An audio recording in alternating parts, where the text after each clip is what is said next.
যারা পুরুষের জুতা স্যান্ডেল পরে, যারা পুরুষের শার্ট প্যান্ট পরে, যারা পুরুষের পোশাক পরে, যারা মাথার চুল ছোট করে, যারা গেঞ্জি গায়ে দিয়ে চলে, যারা প্যান্ট পরে, তারা জান্নাতে যাবে না। 3 দায়ুস আপনি, জনাব আপনি। এই মেয়ে, গল্প করছো কেন? তোমার বাপের কথাই বলছি। তোমার বাপ জান্নাতে যাবে না এই কথা আমি বলিনি, মুহাম্মদ সাল্লাল্লাহু আলাইহি ওয়াসাল্লাম বলেন।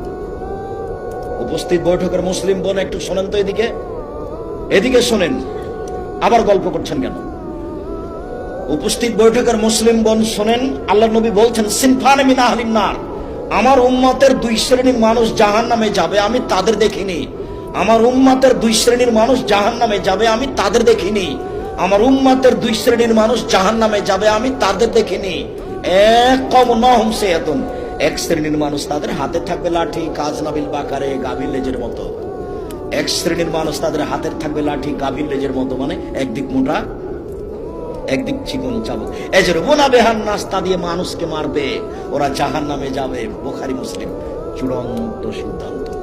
2 নিশাও মহিলা, কাসিয়াতুন কাপড় পরে থাকে, আরিয়াতুন উলঙ্গ।